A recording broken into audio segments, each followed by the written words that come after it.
You're listening to Dodge Movie Podcast. Your hosts are Christy and Mike Dodge, the founders of Dodge Media Productions. We produce films and podcasts, so this is a podcast about films. Join them as they share their passion for filmmaking. Welcome back, everybody, to this episode of Dodge Movie Podcast. We are kicking off our month of movies made in Oregon, and while there are quite a few, there's many, I should say, not even quite a few. There's many movies, and I will add in the show notes a link.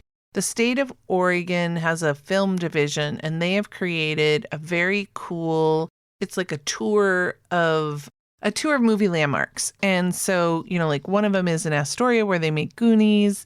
They're all over the state. And so I will put a link there. It's really fun if you're ever in these Oregon cities to stop by, because we have a rich history of movies being made up here ever since the probably 60s, I would say. Five Easy Pieces was made outside of Eugene. I mean, the list is very long. So, and there's also some really nice award-winning short films that have been made in Oregon. Yes, many of those. So I'm going to do a little disclaimer because I feel a little guilty. Because like I said, we try to pick movies that we love on this podcast so that we can share with you. And so we can geek out. All due respect to Kelly Reichardt, because she has brought 3 movies to the state of Oregon, which means dollars in the sense of income. And I'm very, very grateful. And whatever we say about this film in a slightly negative way, I do beg her forgiveness. I loved her first film. First of film that I knew of. It may not be her first film. It's called Wendy and Lucy. It has Michelle Williams in it. It was filmed here in Portland. Check that one out. It's great. It's got her and a cute little dog, and they kind of just go around Portland. And so that's a good one. And then she did Meek's Cutoff that I had to sit through in film school. That it's rough, I'll just say. So I hate to diss a fellow filmmaker, especially one that brought a film to Oregon. I want to be clear. We're not dissing her or her not work. At all. What this is a very good example that art is subjective. Now, yes. I believe that Kelly, and in particular her DP, they landed exactly what they intended to do. Yes. I didn't respond to the material. That's a good way of putting it. Yes. And I welcome people who listen to this. If you love this movie, please share it, because you're right. There's an audience out there for everything. I mentioned the DP because the first, most useful review on IMDb, that person talks about this is a film that you watch for the visuals. And I think that is very much true. This is kind of, I don't know if I'd say a tour de force, but the DP and the entire camera department, they very much did a fantastic job of achieving a certain look and certain shots. And they did that. They landed that. Yes. The thing is, for me, yes, as we have established, I'm a little bit more of a traditionalist when it comes to story. And I love a slow film. I recommend Mr. Holmes to people who enjoy a slow film that builds to a fantastic ending. This film was slow, but did not have the ending. So this isn't for me. Right. But yeah, that's my good. kind of film is Mr. Holmes, and this is not that. Let's frame it that way. But I do want to say, I think it's important when we talk about movies. Movies are hard. Yeah. And credit to the entire cast and crew, because they worked hard. They put their effort into it. And I do believe that they made the film they intended to make. Yeah. It's just not something that I responded to. Yes. And I think just my heart goes out to, like you said, that whole cast and crew. Everybody showed up. They did their job. And I know how hard it is. And I don't want to just bag on people. So anyway, okay, I'll stop apologizing. The reason I did pick this movie is I did know it was an Oregon-made movie, and it got so much notoriety and buzz. Nominations, and it got quite a few wins in different festivals. So I was just like, oh, this will be topical, and let's pick this one. So that's what happened. And it's a good example when we talk about pacing. So perhaps a listener doesn't really resonate with kind of what we mean when we're talking about pacing. So this film is a good example of a slow pace. And what do I mean by that? Not a lot happens. So if you wrote this film out in prose, if you did a treatment, it would be very, very short. There's not a lot that went on. Yeah. And that can be fun, right? It depends. So I'm going to give an example. We like Kevin Smith films. Not many of our listeners appear to, but there you have it. And Kevin talks about his films being a bunch of people standing around talking, which I resonate with, because to me, that's interesting. What did me and my dumb buddies do? We stood around at the fair talking about girls or school or whatever, and we weren't actually like, jumping off of the tilt-a-whirl or anything. It would probably be boring. Right. And some people may find that a boring film, and other people may find this film to be very interesting because it has lingering shots on things, which lets you look at it like a piece of art, like a painting, and you can absorb things that you're not going to see in a Michael Bay film where every second it's cutting to a new thing. Yeah. That's okay to make either kind of film, but this is a film where, again, not a lot happens over the course of 2 hours. Right. If you tell it to your friend over lunch, you're done pretty quick. Right. So interesting that you bring up Kevin Smith, who was inspired by Slacker, which was done by Richard Linklater. And he is known also for kind of just throwing the camera up and having people just go about their daily, business. So that brings us back to Kelly. So the movie is a 2019 film about a skilled cook who has traveled west and joined a group of fur trappers in Oregon. Though he only finds true connection with a Chinese immigrant also seeking his fortune, the two collaborate on a successful business. And it stars Aaliyah Shawkat, who a lot of you will recognize as being maybe from Arrested Development. John Magaro plays Cookie, and Dylan Smith plays Trapper Jack. Its filming locations are all over the Portland metro area. They filmed on Sauvie Island, Oxbow Regional Park, Multnomah Court. There was the Bybee Howell House, a couple state parks, and Elkton. This actually, so the character, maybe, she's just listed as woman with a dog, no name, discovers two skeletons. And I actually like the storytelling. It's obviously modern day because there's a container ship that's in there. And she discovers these two skeletons, and then they go into the film. And it's never explicitly stated that these two skeletons are characters from the rest of the film, but you figure it out over time. Yeah, and I like that storytelling. Yeah, that was cool. You're not banging yourself over the head. And that opening scene with Cookie, who, by the way, we find out later, his name is Figowitz, which is a very Jewish name. Oh. And so I didn't know if that was going to come back, because there are a lot of different races in this film. Yeah. And anyway, the first scene we see with him is very tense with these angry trappers, and he's the Cookie, and they're hungry and they want him to get food. But obviously that's kind of unrealistic. You can't go to the supermarket and get food in the 1800s when you're trapping. So I thought, okay, this is a good start, right? There's some tension here, and he's kind of running through the forest and stuff. And then it just kind of settles down, right? And he ends up in what I think is a friendship with this Chinese fellow, again, many races. And that part was confusing to me. I felt like maybe there was a bit more romance there than you didn't get any. And I was confused. I didn't know, if they were just really, really good friends immediately or what. And maybe I was thrown off because the Chinese fellow was naked when we first meet him. Well, but he explains why. He took off all his clothes, I think, so that he could blend into the bushes more. That was definitely the dialogue that was given. I think when you're in the woods, being naked is cold and dangerous. I don't think you would do that. So it bumped me. I was just confused by that relationship. But they obviously have a very good relationship. Then there's an English guy. There's some Native Americans who are in there. At one point, there's like a Hawaiian. This is a very ethnically diverse Western. Right. Was that the landscape though? It's not portrayed often, but was that the landscape of, of the West? I don't know. I don't know. It's a good question. So like Mike said, he actually helps save the Chinese man. He offers him a place to sleep, and the Chinese man tells him, which I thought this was a really brave, I guess. The Chinese man tells Lou, I'll stop calling him the Chinese man. King Lou. Sorry, everyone. Lou tells him that I think it's the trappers are after him. And so he shot a guy. They shot or somehow assaulted one of Lou's friends. And so Lou claimed that he then shot one of the white men and they were hunting him. And so he offers him a place to sleep and some food. and I thought, wait, but aren't the trappers just like right next door or something? This is really dangerous. Yeah. And so I was nervous. The tension very much ramped up for me at that point because I thought the trappers are going to discover Lou and they're both going to be in trouble. But the next morning, he watches Lou run across the river and kind of get away. And so he doesn't think he's going to see him again. But then they run into each other again, and Lou walks him through the forest and shows him how he set traps to catch squirrels. And so they're trying to live, and there's this cow that has come into the village. They call him a chief, but I was confused.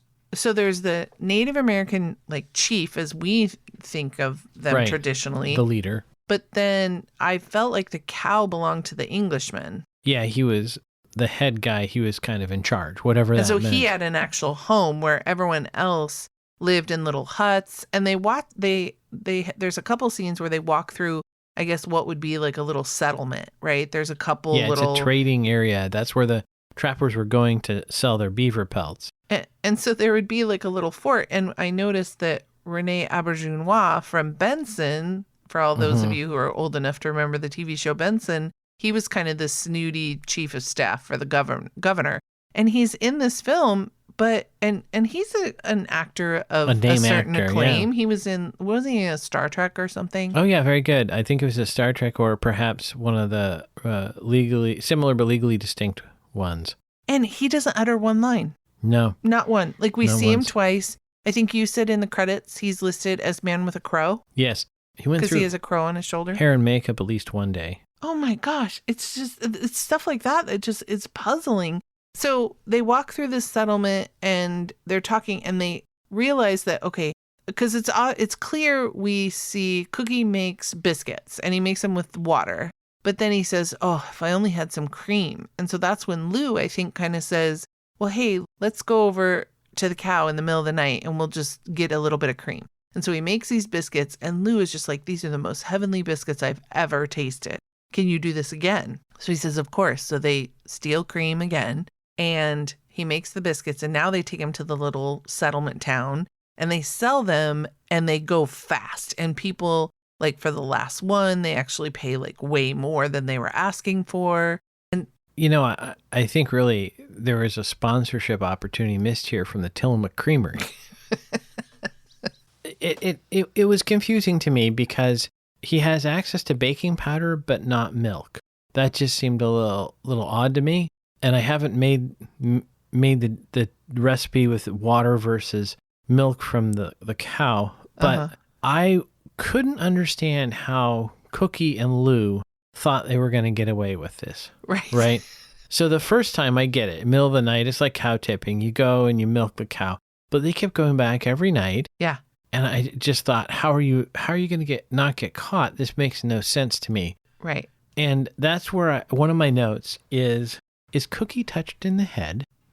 He speaks slowly, and he has, like, the actor made the choice of having this very kind of blank affect. He just looks like, I'm thinking, did he get kicked in the head by the cow or something? It didn't make sense to me that Lou seemed to be sharp. He was a bit of a con man, maybe. He was a little risky, too. He was a risk taker, but he was quick. And other people were. Yeah. And you have this, so you have the English guy who's in charge, but then there's this captain that shows up, and the captain is obviously part Sherlock Holmes because he's on top of what's going on here pretty quickly. He susses out what's going on. Right.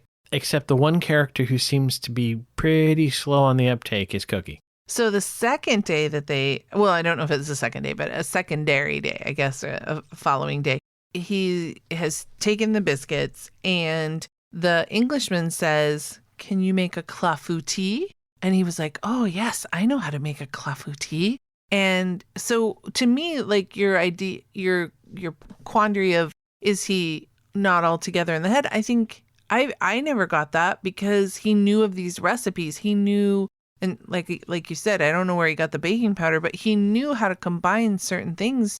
So to me, he had a history of baking. Well, he said he apprenticed at a bakery on the East Coast, like Maryland or someplace. Right. So he paid attention enough to remember. Okay. This is why I was confused. Right. Because then the character, not only did he speak slowly, he's very slow to put two and two together that he's going to be in deep trouble if he gets caught. Right. And he starts to get very, very nervous. And I think, so he makes this clafoutis, which, by the way, I'm going to interrupt right here to say, I have been playing with making clafoutis with Oregon blueberries, thanks to Hoffman Farms, local shout out. And so it was kind of fun that this all happened. And so I will put the recipe for my clafoutis in the show notes if you guys want to make one to like enjoy while you maybe watch this movie. So he makes it, and then the Englishman says, oh, it's a shame because my cow hasn't been producing as much milk as she normally does. And that's when the captain immediately jumps to, oh, it must be the guy who just brought us the incredibly rare baked good. That tastes rich. That tastes incredibly good compared to the crap that the rest of you people are eating.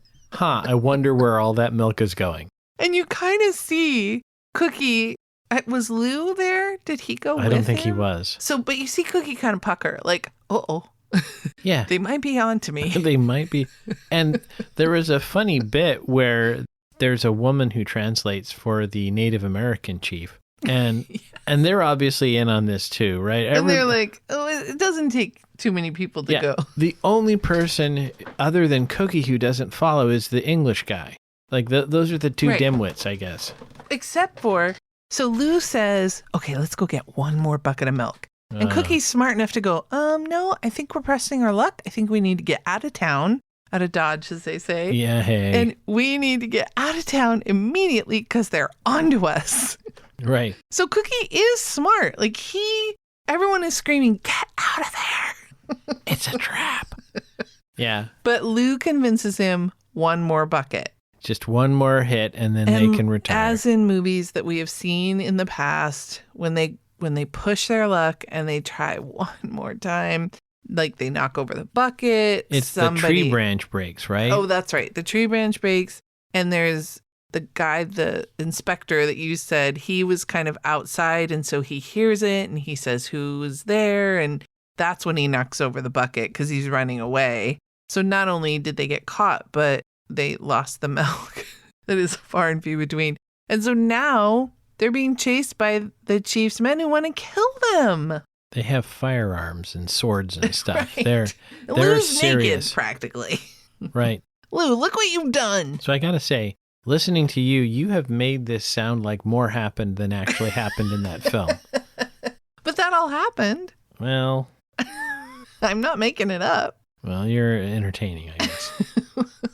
I just remember, I enjoyed the clafoutis. Yeah, it's good. And the end of the film is not strictly obvious what causes the decession. How do you say that? The deceasing of the two characters. Right. But you kind of get the implication that they deceased. And this is, again, this is a Sopranos ending. It just in the middle of nowhere fades to black. And I don't like that at all. Okay, I know you don't like that, but I think the first scene very much educated the last scene. And so now the one thing that I didn't get is what we did skip over is Cookie suffered a head injury. I think when they were being chased, he tripped and fell. Near the end of the film. Yes. And so he's hurt his head and him and Lou get separated. I think they just divide and conquer or divide and avoid.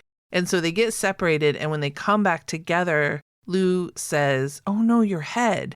And so, that's when you very much see Cookie, he's lost a lot of blood, I believe. And he does seem like he's struggling to kind of maintain consciousness. And so he needs to lay down. And so you observe, Lou tells him, okay, you lay down and sleep. I'll take first. Sorry, I can't even finish. I'm so sorry, everybody. I'll take first watch. And he sits there for a one Mississippi, and then he lays down next to Cookie. Very useful. And I think you said, wait a second, what happened to you taking first watch? Because the trappers are after them, or the people that were protecting the cow. They're after them. And so it's no, you got to keep your head on a swivel because we may need to beat feet at some point. Yeah. And that's when you said, I think they have a relationship. And I don't think they necessarily had a relationship. I never got that vibe outside of just business partners. But I just got a sense that they needed one another. I think Cookie needed Lou because Lou was the brains idea of the outfit. he was the idea maker. He was like, oh, we could take these biscuits that you made and make money and and that's the other thing. They were making money. They were making bank. They hid a ton of little coins and the paper money in the tree. At the risk of quoting Dr. Phil, how's that working out for you? And so like they could have taken the money and maybe gone down to San Francisco or something where they could have bought, cream and and made more biscuits. Except then the moral of the story be crime does pay. So well, that's true. So maybe. Well, what's interesting is what the tagline is a simple Western about the origin of the American dream. So the American dream could have been that here Cookie larceny? comes. No, stop. Cookie comes from China and he runs into a Jew and they make the world's best biscuit. Yeah. And they do so in a nefarious way at first, but then they get honest and so the non-whites are stealing from the whites. This is not a really good message. I think it kind of landed a little off the mark there. Okay, so we know there was some head trauma. There was. Poor Cookie took it to the head. He did, and there were 3 other implied head traumas. There is implied during the bar fight. There was a bar fight where they took it outside into the streets. Yes. And you could see the shot. The cinematographer did a fun job where he shot kind of the bar fight through the frame of the doorway. The camera was inside the bar. Right. So it wasn't sure, but it looked like there was some head trauma there. Secondly, this is very Holy Grail. A servant throws the cat out the door and you hear meow. And cats normally land on their feet, but you did hear the meow. So possibly the cat took some head trauma. And then the last one is near the end of the film when Kung Lu falls out of the tree. It's possible, again, we didn't see it because it was dark and he was off screen, I think. Yeah, it's possible he fell on his head. Oh, dear. So there was a little bit there. Okay, and no smoochies. Smoochy, smoochy, smoochy. No smoochies that we saw of. But and no driving. No, there was a container ship. That was the closest we got to a vehicle. But I did want to spend a little time to talk about, I guess this is like the Miriam Tallis commemorative costuming discussion. There were 3 things that I thought were interesting here. Mm-hmm. The first one was there's a shot early on where it shows Cookie's boots and the toe is gone through his boots or shoes. And that's, of course, visually to indicate that he's poor. Mm-hmm. And so I asked our costume designer, Deluxe Miriam, about this. And there are ways to age clothing to make it look worn. Mm-hmm.